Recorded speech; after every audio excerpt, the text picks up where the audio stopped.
हमारे इस चैनल मैथिली गंगा को लाल बटन दबाकर सब्सक्राइब करें व घंटी के निशान का बटन दबाएं ताकि सभी नए वीडियो आप तक तुरंत पहुंचे बिल्कुल मुफ्त।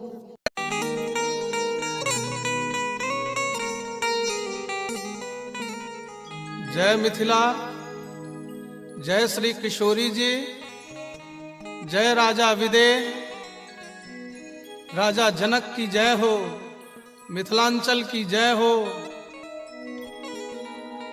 आइ मिथिला नगरी धन्य भ रहल अछि। जनक नंदिनी जानकी जी बामा हाथे जाय धनुष के, शिव धनुष के उठा कर नीप देलखिन हैं। मिथिलांचल में सगरो शोर भ रहल अछि। शिव के धनुष के बायां हाथे के उठा सकैया, असाधारण तत्व कोनो उठा सकैया। राजा विदेह सोचलनि ओकरे संग सिया धिया के विवाह करब जे ई शिव धनुष के तोड़ी दे, अर्थात बल के परीक्षा करथिन जे हमरा बेटी लायक जे वीर है तकरे से बेटी के विवाह करब। सगरो हल्ला भेले, देश विदेश के राजा सब एला, किनको बुते नहीं किछ भेलनि ओहि धनुष के कैल। मुदा अखिल ब्रह्मांडाधिनायक परात्पर ब्रह्म एते चांस कलापर्ण रामास्तु भगवान स्वयं अपना गुरु के संग दुहू भाई एलखिन हैं और ओहि धनुष के तोड़ देलथिन हैं। आब तो मिथिला में खुशी के लहर भ गेलै, दौड़ गेलै जे आब तो हमर जनक लली के विवाह राम भद्रक संग हेतनि। खुश भ गेला है विदेह राज। अयोध्या संवाद गेलैया, विवाहक तैयारी प्रारंभ भ गेलैया। खबर अयोध्या से आबि गेलै जे सरकार अपने विवाहक तैयारी कैल जाओ। आब तो मिथिलांचल दुल्हिन जकां सज धज गेलैया, संपूर्ण मांगलिक वातावरण बनि गेलैया। केहन वातावरण छे, आओ मोद लता जी के भावना के संग मिथिला दर्शन करी। मंगल आजू जनकपुर घर घर मंगल है, आहे मंगल आजू जनकपुर घर घर मंगल है, आहे मंगल तनेऊ बितान गान धोनी मंगल है, आहे मंगल तनेऊ बितान गान धोनी मंगल है, आहे मंगल दुलही ना चारू दुलह चारू मंगल है, आहे मंगल दुलही ना चारू दुलह चारू मंगल है, आहे मंगल ब्याह उछाह मोद प्यारी मंगल है, आहे मंगल ब्याह उछाह मोद प्यारी मंगल है। समस्त मिथिलांचल मंगलमय वातावरण से ओतप्रोत कण कण में जनक लली के विवाहक उत्साह भरल अछि। लता पता वृक्ष पृथ्वी जल हवा सूर्य चंद्र सब प्रसन्न मुद्रा में प्रकृति से हो सहयोग कर रहल अछि। संपूर्ण तैयारी भ गेलै का। आब तो अयोध्या से राजा दशरथ जी महाराज बरियाती ल क प्रस्थान क रहला है।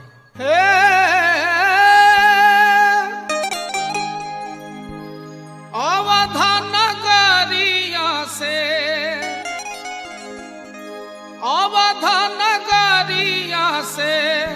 चललई बरियतिया हे सोहावन लागे, जनक नगरिया भेलई शोर हे सोहावन लागे, जनक नगरिया भेलई शोर हे सोहावन लागे। परीक्षा न चलली सखी है, परीक्षा न चलली सब सखिया सहेलिया हे सोहावन लागे, पहिर कलहंगा पटोर हे सोहावन लागे, पहिर कलहंगा पटोर हे सोहावन लागे। कहत रसिक जन, कहत रसिक जन, दुल्हा सुरतिया हे सोहावन लागे, सुफल मनोरथ भेलई मोर हे सोहावन लागे, सुफल मनोरथ भेलई मोर हे सोहावन लागे। विभिन्न सवारी पर सवार भ, रथ पर, हाथी पर, घोड़ा पर, ऊंट पर, सब सवारी पर सुंदर सुंदर मुंह कान वाला देवता सब से हो शामिल छथि। ओई बरियाती में सब अपन अहोभाग्य मना रहा है। बरियाती मिथिलांचल में प्रवेश कर रहा है, अगुवाई इंद्र कऽ रहलखिन है। देखै छथिन जे केरा के थम्भ गाड़ल छै, गाय के गोबर से नीपल छै, एकटा कोण में मणिमाणिक्य के ढेर लागल छै, एकटा बुढ़वा दलान पर बैस के गुड़गुड़ी पी रहलै है। भेलनि जे आहा हा एते सुंदर पवित्रतम स्थान तऽ लगैया जेना हमरा लोकनिक ठहरबाक यह व्यवस्था हो।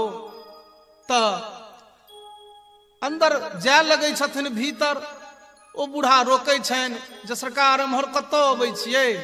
कहलखिन क्यों, मेरे ठहरने का व्यवस्था तो यही होना चाहिए, हम लोग बारात वाले हैं। वो बुढ़वा कहे छे सरकार ई अहाँ के ठहरो के व्यवस्था नहीं छे, अपने के व्यवस्था तो दोसर ठाम छे। अरे तो तुम कौन हो? वो कहे छे सरकार हम मिथिलांचल के डोम छी, डोम। अरे तुम मिथिलांचल के डोम हो, तो तुम्हारे यहाँ इतनी संपत्ति कहाँ से आई? मैं देख रहा हूं कि तुम्हारे आंगन में मणिमाणिक्यों का ढेर पड़ा है। नहीं बुझलिए सरकार, हमरा विदेह राज ओइठाम जाई बर्तन में एक बेर भोजन कऽ लेल जाइ छै ने, ताई में दोबारा नहीं कैल जाइ छै, ओकरा उठा के फेंक देल जाइ छै। आ ओ बर्तन मणिमाणिक्य के होइ छै, तो हम सब जाके ऐंठ उठा के ओ बर्तन बीछ के लऽ अबै छी, अपना आंगन में जमा कऽ लै छी। वह बर्तन के ढेर छै सरकार। ई तो मिथिलांचल के हमर विदेह राज के आंगनक जूठ बर्तन के ढेर अपने देख रहलियै। आब तो इंद्र के बुद्धि हेरा गेलै। अरे जे मणिमाणिक्य के ढेर ऐ जूठ बर्तन, फेकलाहा बर्तन के हम देख रहलियै, ई मणिमाणिक्य तो हमरा इंद्रलोक में सेहो नहीं है। जो संपदा नीच गृह सो विरंचि सुरनायक मोहा। आगा बढ़ला है तो साधारणतया एकटा घरक सामने बरियाती के लऽ जायल जाइ छनि। जेहने घर राजा के तेहने घर प्रजा के, ई छल प्राचीन मिथिलांचलक साम्यवाद। राजा और प्रजा के घर में कोनो फर्क नहीं। सब झटपट तैयार भेला है। बर से हो अचकन मचकन लगा कर रामभद्र घोड़ा पर सवार भऽ विवाह करल चलला है। आहा केहन परिदृश्य बनैया ओइठाम, बड़ा सुंदर। मोदलता जी पुनर ओइ दृश्य के वर्णन कर रहा है। हो घोड़वा छमकावत आबै,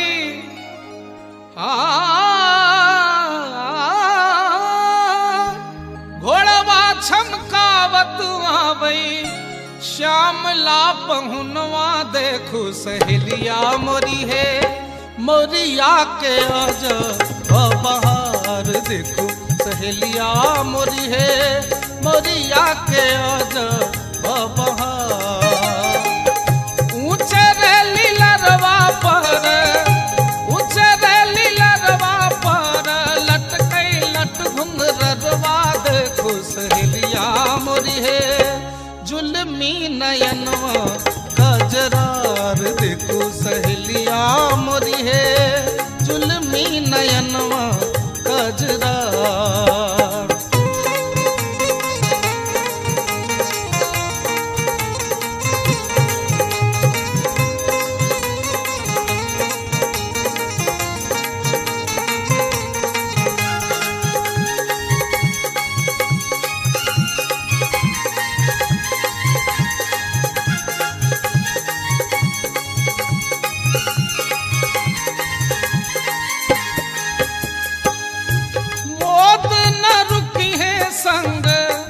मोद न रुकी है संग, रैन दिन बिलोकी है देखू सहेलिया मोरी है, लोक लाज कुल कज छाड़ी देखू सहेलिया मोरी है, लोक लाज कुल के छाड़ी देखू सहेलिया मोरी है, मोरिया के आजा सब पहुँचलखिन है। मैथिलानी सब बर के सत्कार करैत नीचा उतारै छथिन। आंगन लऽ जबाक तैयारी भऽ रहलै के आंगन क्रमिक लऽ जा रहलखिन हैं। चारों भाई राम, भरत, लक्ष्मण और शत्रुघ्न, चारों भाई सुंदर सुंदर दिव्य लाग रहा है। और मिथिला वासी मैथिलानी सब चारों भाई के बड़ा स्नेह पूर्वक आंगन लऽ जा रहलथिन हैं। आगा गेलखिन हैं। मैथिलानी सोचै छै एते सुंदर बर के जे मिथिला में गाइड नहीं पढ़बैन तो नहीं नीक बात हेतै। हमरा लोकनिक तो परंपरा है जे हिनका माय बहिन के गाइड पढ़बैन। तो बाप माय बहिन सौंसे खानदानक नाम जे नहीं पहिने बुझ लेने रहब तो बाद में बड़ा दिक्कत है। तो झट दे एकटा विध के बहाना क रामभद्र के कहे छथिन, एकटा बात हमर कनी सुनी लिया, एकटा बात हमर कनी सुनी लिया, ई विधि के आगा पैर दिया, ई विधि के आगा पैर दिया, एकटा बात हमर कनी सुनी लिया।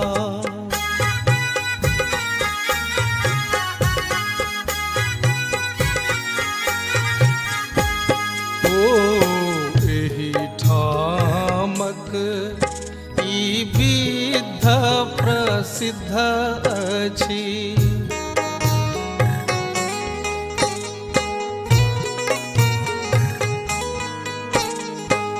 माय बहिन केरा नाम लिया पाहुन, माय बहिन केरा नाम लिया, एकटा बात हमर कनी सुनी लिया।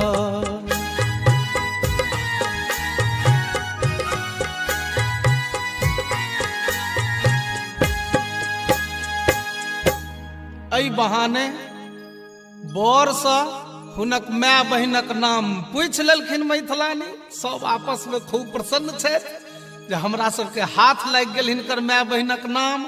आब गारि पढ़ऽ में ओरियात। चल चल चल आब हिनका अगिला विध करब ये। तो समय आबि गेलै वेदी परिक्रमा के, मंडप परिक्रमा के। रामभद्र के कहल जाइ छनि आब अहाँ वेदी परिक्रमा करियौ। तो बर के नाक पकड़ के घुमेबाक परंपरा रहलै मिथिलांचल में। जे जय बर के विवाह भ रहलनि हैं हुनकर श्वास प्रश्वास पर कते अपन पकड़ छनि, पुरुषार्थ कते छनि हिनका में। नाक पकड़ को बर के वेदी परिक्रमा करेबाक तैयारी भ रहलनि हैं। रामभद्र धीर ललित नायक छथि, धीर गंभीर नायक छथि, धीरोदात्त नायक छथि। सोचि रहला है जे सासुर से तो पहिल भेंट चलबै कोना, तो सोचे छथि गंभीर चाल में चलक चाहिए। रसे रसे चल के सोच रहला है, मंद गति से चलब से सोच क पैर आगा बढ़बै छथि। पैर बढ़बैत देरी मैथिलानी चौकन्ना भ जाइ छथि और आपस में वार्ता करैत एक दोसर के देखैत कहै छथिन, सखी हे रोसे रोसे पाहु न चलै छथि कोना। सखी हे रोसे रोसे पाहु न चलै छथि कोना। सखी हे कोल्हुआ के बरद घुमैया जेना। सखी हे कोल्हुआ के बरद घुमैया जेना। हास्य परिहास शुरू भ गेल अछि। कोल्हुआ के बरद कहलथिन है। भरत लाल जी तकै छथिन जेठ भै देश, भैया किस समाज में आप शादी करने आ गए? ये तो तमाम मूर्खा हैं। आप ब्रह्म हो, इसकी जानकारी शायद इन्हें नहीं है। जो मन में आता है बोली जा रही हैं। रामभद्र नेट कर तकलखिन है। मने मन मुस्कुराहट से कही छथिन, बउआ संभर कर रही हैं। ई मिथिलांचल छे, एठम तोहर जे सोच छो से गलत साबित भ सकै छौ। भरतलाल जी जिज्ञासा व्यक्त कलखिन है जो मैं कुछ प्रश्न करना चाहता हूं। रामभद्र इशारा कलखिन जो भजिया ला। भरतलाल जी झट से पूछ दै छथिन, हिनका कोल्हुआ के बरद कहलियन कोना। हिनका कोल्हुआ के बरद कहलियन कोना। मैथिलानी कहै छथिन, हम कहलियन एना, हम कहलियन एना। 84 लाख में का जीव के पेरथी जेना। 84 लाख में का जीव के पेरथी जेना। अब तो भरतलाल जी के दिमाग उड़ गेल। यही तो वर्णन कर रहलखिन है ब्रह्म के। 84 लाख योनि रूपी कोल्हू में तो ब्रह्मेटा जीव के पेरै छे। राम जी उनट के तकलखिन, बउआ की हाल? भरत जी कहलखिन, बाप रे बा, ई सब तो परम विदुषी छथि। आब एहन गलती नहीं करब भैया, चलियो।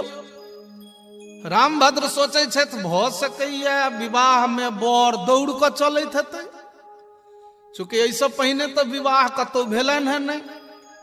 प्राचीन जयदेव जी महाराज दशावतार जे गीत गोविंद में गौलन है, लिखलन है, ताई में तो एहन चर्चा नहीं भेटैया जे रामभद्र के पूर्वावतार में कतौ विवाह भेल है।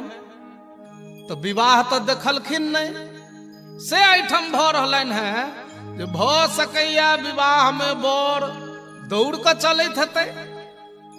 रामभद्र डेग नमहर क देलखिन। आबी अजान बाहु बर जे डेग नमहर केलखिन तो मैथिलानी दौड़ लगली। सोचले ना नहीं हेतु, कोनो उपाय कर, बर के गति के मंद कर। झट द हास्य परिहास करैत कहै छथिन, सखी हे डेग नमहर पाहुन चलै छथि कोना। सखी हे डेग नमहर पाहुन चलै छथि कोना। हे चलै छथि कोना, खोजी बंधन मोहक बकरा भगैया जेना। खोजी बंधन मोहक बकरा भगैया जेना। जेना छागर नहीं खुट्टी तुट्टी उफाड़ के पड़ाई छे, तहिना बर पड़ा रहलखिन है। एहि बेर तो शेषावतार लखनलाल जी के बर्दाश्त नहीं भेलन। वो कहे छथिन आप लोगों ने किस न्याय से बकरा बोल दिया मेरे भैया को, कुछ समझ में नहीं आता। मैथिलानी कहे छथिन यो छटका पाहू ई धनुष भंग कालक समय नहीं छे जे अपने परशुराम जी के संट को देने रहिए। अहा की बाजब, अहा के तो अपन बाप दादा के नामे नहीं बुझल है। क्या बात करती हो, मुझे अपने पूरे कुल खानदान का नाम मालूम है। अच्छा बुझल है, तो यानी बापक नाम कहियो तो। मेरे पूज्य पिताजी का नाम चक्रवर्ती सम्राट श्री श्री 108 राजा दशरथ जी महाराज है। अच्छा की कहलिए गे बहिन गे, की कहलकिन गे गे दशरथ कहलकिन गे 10 माने तो 10 होय छे। 1 2 3 4 5 6 7 8 9 10 माने दुनू हाथ के अंगुरी मिला के 10 तो संख्या भ गेलै 10।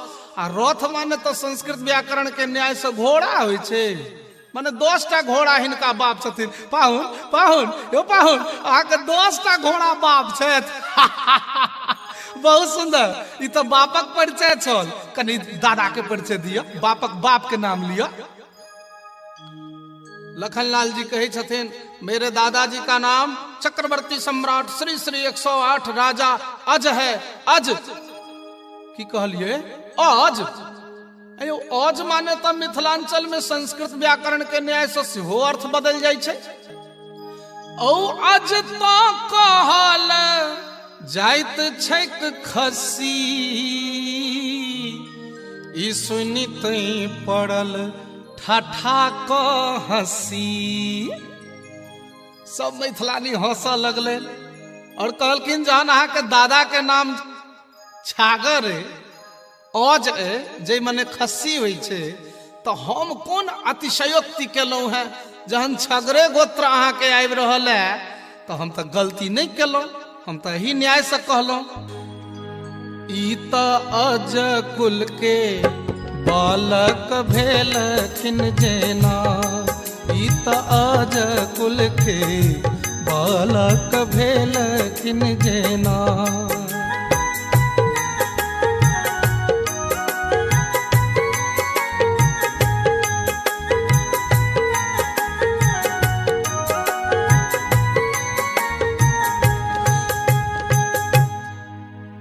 अब लखनलाल जी दिसराम जी तकलखिन है बउआ जवाब भेट गल।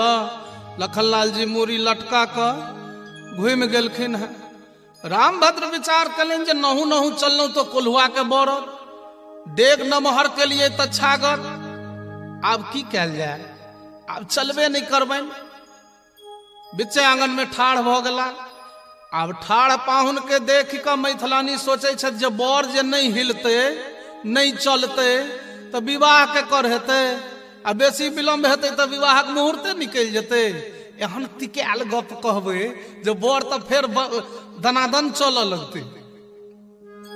कही छथिन सखी हे आंगन में ठाढ़ पाहुन लगै छथ कोना। सखी हे आंगन में ठाढ़ दुल्हा लगै छथ कोना। हे लगई छथ एना, हे लगई छथ एना। सखी है सखुआ के खाम गड़ल हो जेना। सखी है सखुआ के खाम गड़ल हो जेना। सखुआ के खाम नहीं घर के बरेरी के तनने रहे छे बीचे में, तहिना बर ठाढ़ छे।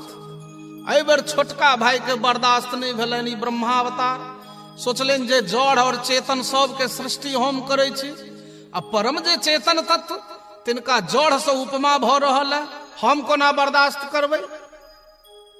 कहे छथिन भैया मुझसे बर्दाश्त नहीं होता, मैं तो पूछूंगा ही। राम जी कहलखिन बउआ तू ही बाँचल छे, तू अपन जवाब पाबिए ला। खानदान के इज्जत कैला बाँच देभक, प्रश्नोत्तरी क नाक कटवा ले। पूछे छथिन शत्रुघ्न लाल जी हिनका खाम्ह के उपमा कहलियन को ना, हिनका खाम्ह के उपमा कहलियन को ना, हम कहलियन एना। मैथिलानी कहै छथिन एहि न्याय से कहलियन, हम कहलियन एना, हम कहलियन एना। खाम्ह फाड़ी प्रहलाद के उबारलन जेना, खाम्ह फाड़ी प्रहलाद के उबारलन जेना। खाम्हों में यदि यहीं के भय नहीं छला तो खाम फाड़ी क नृसिंह रूप धारण क प्रहलाद के उद्धार कोना केलनि। आब तो शत्रुघ्न लाल जी से ओहो मूरी घुमा लेलनि। राम जी आपस में चारों भाई चारों के तकै छथिन। राम जी अब सोचे छथि की कैल जाए नहीं कैल जाए, उहापोह के स्थिति में छथि। तब तक मैथिलानी विधि करी, विद्ध करऽ वाली स्नेह लता पहुंच गेली और सब मैथिलानी के कहे छथिन, आगे तो सब बर के कोनो में चैन नहीं रह देभी। नहु नहु चललखिन तो कोल्हुआ के बरद, डेग नम्हर केलखिन तो छागर, रुक गेलखिन तो खाम, बेचारे कोना चलथे। पूछथी स्नेह लता चलता कोना सखी है, पूछथी स्नेह लता चलता कोना, कोना चलता दुल्हा। मैथिलानी कहलखिन अपना मोने नहीं चलता, हम जेना कहबैन तहिना चलो पड़ते। हम हे हम आंगुर इशारा बतबियन जेना, हम आंगुर इशारा बतबियन जेना। हम जेना जेना कहबैन तेना तेना चलो पड़ते। लखन लाल जी मोने मोने प्रसन्न भेला जे आइ धरि अपना आंगुर के इशारा पर जे सबके नचबै तला, तिनका आइ मैथिलानी के आंगुरक इशारा पर नचैत देख कऽ हमरो मन में खुशी हैत जे बुझियौ जे दूसरा के इशारा पर नाचऽ वाला के की गति हुई छै। खैर बर के सब मैथिलानी सब विध करबै छथिन, बड़ा खुशी के माहौल छै, सब प्रसन्न छथि। आई माई सब छथि, वेद के मंत्र और ऋचा सब ब्रह्माणी रुद्राणी उमा ई तमाम सब मैथिलानी बन कऽ मिथिलांचल में अखिल ब्रह्मांडाधिनायक परात्पर ब्रह्म दुल्लह रूपधारी श्री राम के दर्शन कऽ रहली है। विध आगा होइ छै, उठंगर के बेर होइ छै। मैथिलानी कहै छथिन आगे एही सब में ओझरायल रहबै, धनकुट्टी कखन हेतै, उखड़ला ने मुसरला ने, बर के बान्है जो ने। चारों भाई के ठाढ़ कऽ देल जाइ छनि और मैथिलानी सब गावऽ लगै छथि। चित चोरवा आजू बन्हेलनि हे, चित चोरवा आजू बन्हेलनि हे, सब शान गुमान गमेलनि हे, सब शान गुमान गमोलनि हे। चित चोरवा आजू बन्हेलनि हे, चित चोरवा आजू। एही चित चोरवा के सिरमनि मौरिया है, छोरवा छवि छहरोलनि हे। चित चोरवा आजू बन्हेलनि हे, चित चोरवा आजू। सोने के उखरवा मणिन के मुसरवा, सोने के उखरवा मणिन के मुसरवा, आठे चोटे चौरावा बनोलनि हे। आहे आठे चोटे चौरावा बनोलनी है चित चोरवा आजू बनहलनी है चित चोरवा आजू बनहलनी है चित चोरवा आजू। आए समस्त सृष्टि के अपन माया सा बांधव वाला मिथिलांचल में प्रेम के बंधन में बांधल गला है और सहर्ष बंधन स्वीकार कर रहा है। बड़ा सुंदर एक भाव है संत के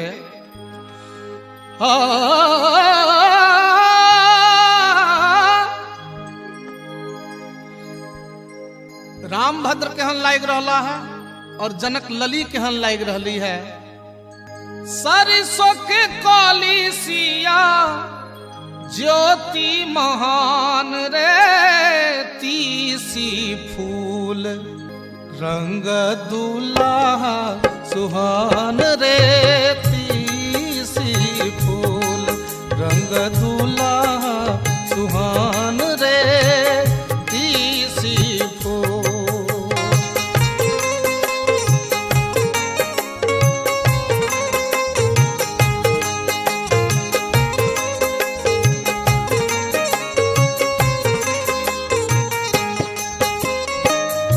जग भरी रहलई जग भरी रहलई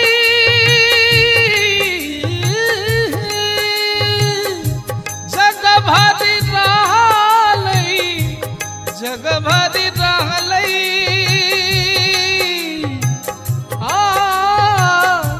जग भरी रहलई अनहरिया मशान रे अनहरिया शान रे मोरा अंगना उगले चारो छन्ना चांद रे मोरा अंगना उगले चारो छन्ना चांद रे मोरा अंगना। जकरा लागी जोगी मुनि जकरा लागी जोगी मुनि वन में धरे ध्यान है वन में धर ध्यान है से प्रभु मोरा अंगना कूटे धान रे से प्रभु मोरा अंगना कूटे धान रे से प्रभु। जाय ब्रह्मलेल ऋषि मुनि पहाड़ के कंदरा में जाकर तपस्या करे से साक्षात ब्रह्म आई हमरा आंगन में धान कुट रहा है। रामभद्र मिथिलांचलक मैथिलानी लोकनिक आलोड़न बिलोड़न हास्य परिहास ब्रह्म साबित कनाय पुनर्हसी कनाय ठिठोली कनाय से बहुत प्रसन्न भ क मैथिलानी के कहे छथिन जे वरम ब्रोहि बर मांगू अहाँ सब आई जे मांगब से हम दो देब। मैथिलानी कहे छथिन यो दुल्हा यो पाहुन मिथिलांचल आइ धरि ककरो से किछु लेलकै या नहीं मिथिला सतत दैत रहलैया आइ अहूँ अपूर्ण छलहुँ हैं जा धरि हम जानकी अपने के देने नहीं छलहुँ हैं जानकी दो देलहुँ हैं तकर गुमान बढ़ि गेलै मिथिला में संबंध भ गेलै तकर गुमान भ गेलै। मिथिला के नौतवा से बढ़ि गेलै शान रे मिथिला के नौतवा से बढ़ि गेलै शान रे मिथिला के नौतवा से बढ़ि गेलै शान रे मिथिला के नौतवा से।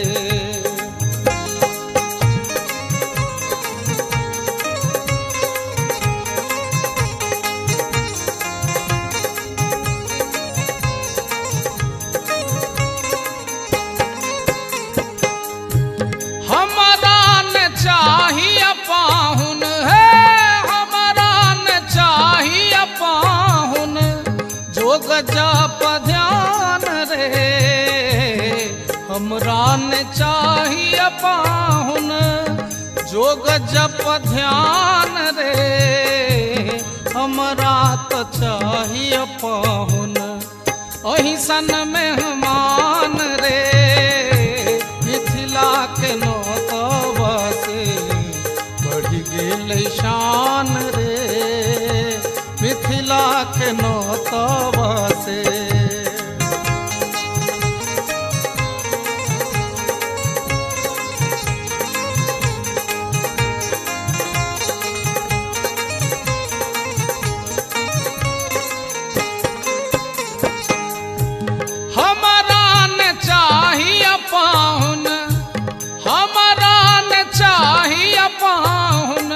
धनुष और बाण रे हमरा न चाहिए पाहुन धनुष और बाण रे हमरा तो चाहिए पाहुन मंद मुस्कान रे मिथिला के नौतवा से बढ़ी गेलै शान रे मिथिला के नौतवा से।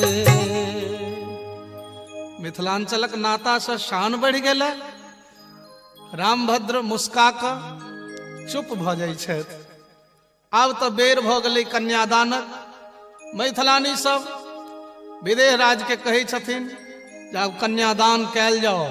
जंघिया चढ़ाए बाबा बैसला मंडप पर जंघिया चढ़ाए बाबा बैसला मंडप पर बाबा करुणे कन्यादान है आहे बाबा करुणे धियादान है जाही धिया लागी बाबा नटुआ नचाओल से धिया भेली बिरान है आहे से धिया भेली बिरान है।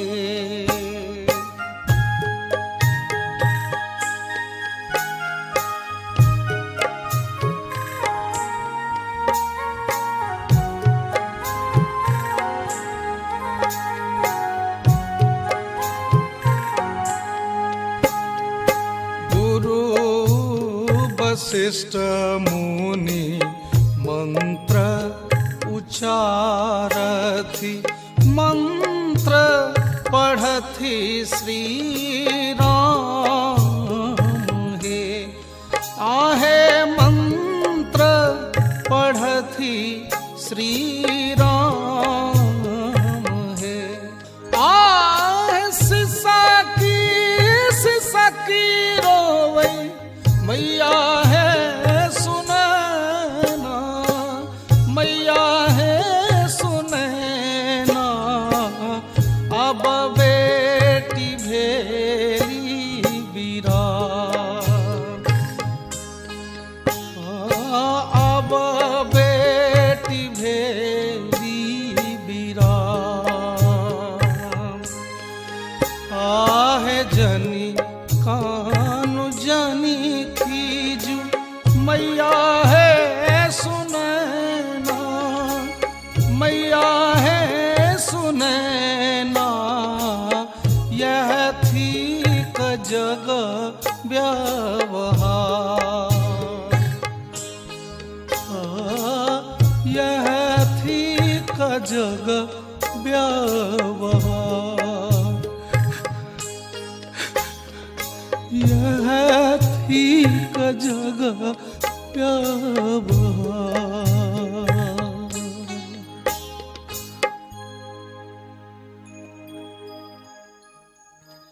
आब भावरी के बेर भ गेल।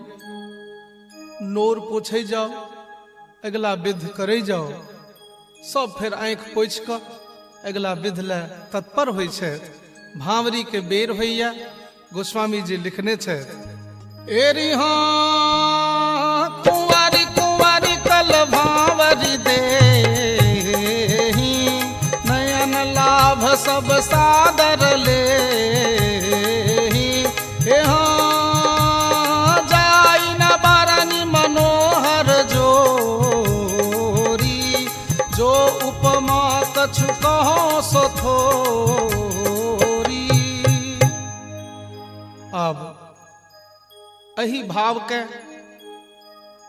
रसिकगण कहै छथिन चारो दुल्हा देत भंवरिया है चारो दुल्हा देत भंवरिया है संग सोहती दुल्ही नगरिया है चारो दुल्हा देत भंवरिया है चारो दुल्हा देत। श्याम गौर गौर श्यामा चारो जोड़ा जोरिया है श्याम गौर गौर श्यामा चारो जोड़ा जोड़िया है हरे हरे होता चाहूरिया है आहे हरे हरे होता चाहूरिया है चारो दुल्हा देत भंवरिया है चारो दुल्हा देत।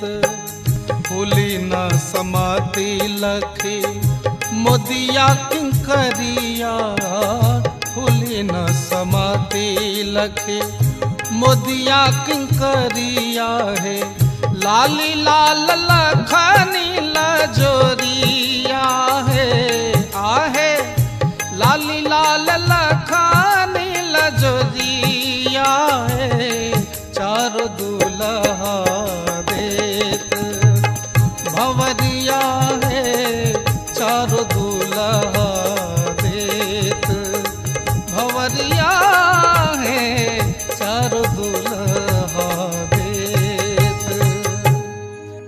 भांवरी भ रहल छन लावा छिटाओल जा रहलन है सब हास्य करे छे कहे छे दाई लावा छिरिया बाऊ बिछी बिछी खाओ हे हमर हजमा हिनकर हजमिनिया संग ही सुताओ दाई लावा छिरिया बाऊ बिछी बिछी खाओ हमर पंडित हिनकर पंडितन जोड़ी मिलाओ दाई लावा छिरिया बाऊ बिछी बिछी खाओ। हास्य सब भ रहल है सब आनंदित छथि। आ बेर भ गेलै सिंदूरदान के सिंदूरदान करऽ के आग्रह कयल जाइ छनि।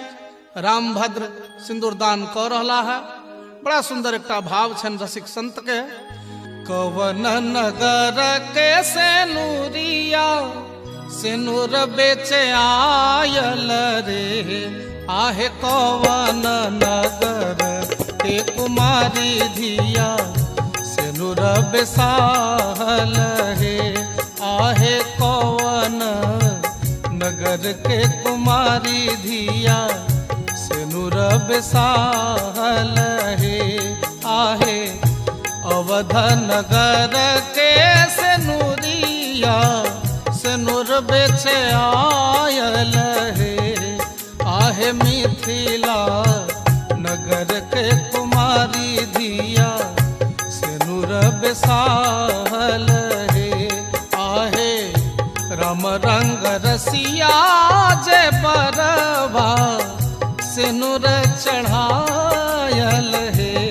आहे राम रंग रसिया जे बरवा सेनुर चढ़ायल हे आहे सिया धिया वारी सुकुमारी से सेनुर संवारल हे आहे सिया धिया वारी सुकुमारी से सेनुर संवारल हे।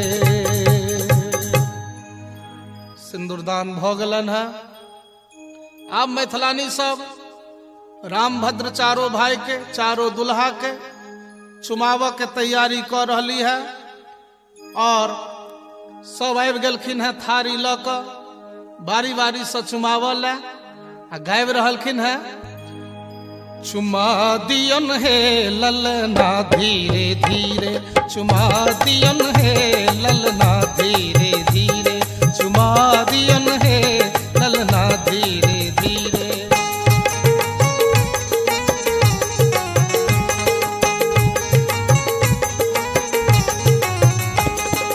कंचन थार संहार सुवारती, कंचन थार संहार सुवारती, घुमा दियन है ललना धीरे धीरे, घुमा दियन है ललना धीरे धीरे।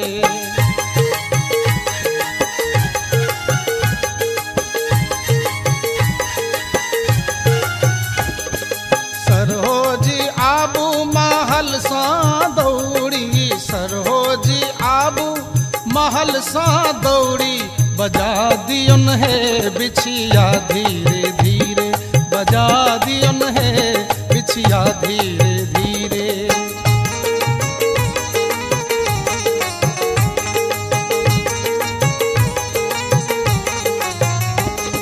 चुम बजे चलली सासु सुहागिन, चुम बजे चलली सासु सुहागिन, जुड़ा दियन है ललना धीरे धीरे, जुड़ा दियन है ललना धीरे धीरे।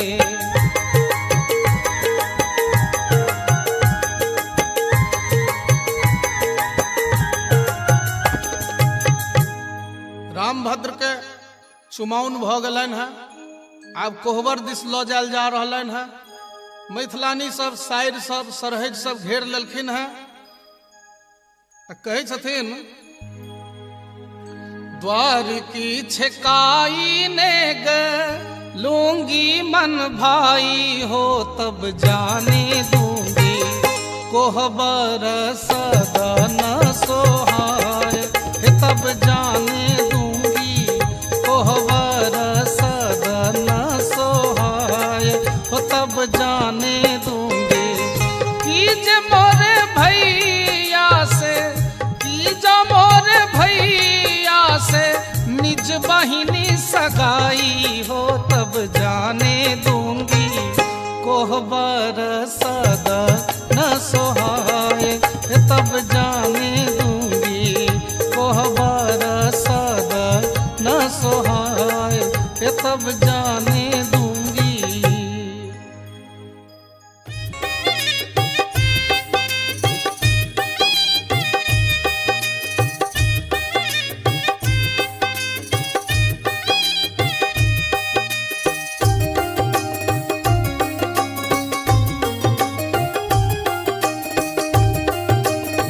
अपने सुन रहल छी गंगा कैसेट की प्रस्तुति। चलू सखी हिल मिल जनक के आंगन, दुल्हा बनल श्री राम है। चलू सखी हिल मिल जनक के आंगन, दुल्हा बनल श्री राम है। दुल्हा बनल श्री राम जी,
अपने सुन रहल छी गंगा कैसेट की प्रस्तुति।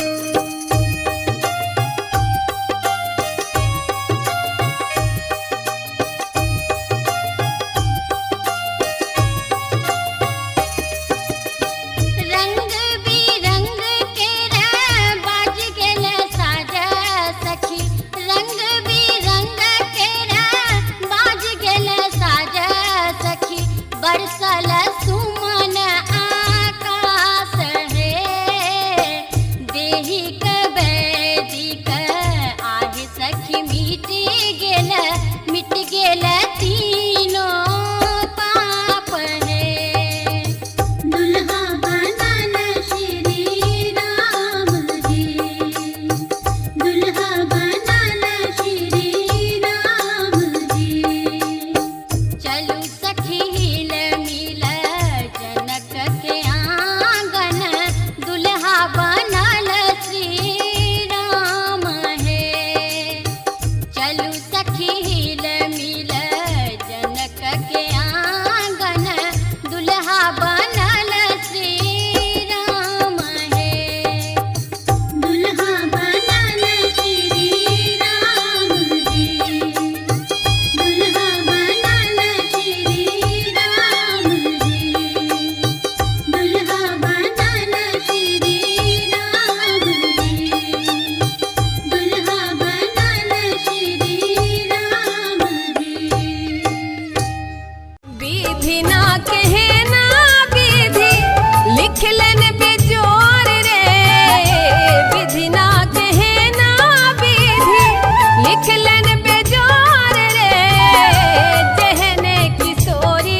अपने सुन रहल छी गंगा कैसेट की प्रस्तुति।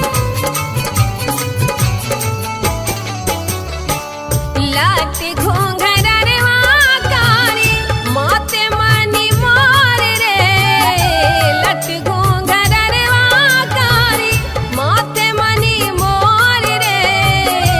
हमारा किशोरी जी के, हमारा किशोरी जी के छाती चित चोर रे, हमारा किशोरी जी के छाती चित चोर रे, हमारा किशोरी जी के छाती चित चोर रे, हमारा किशोरी जी के।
अपने सुन रहल छी गंगा कैसेट की प्रस्तुति।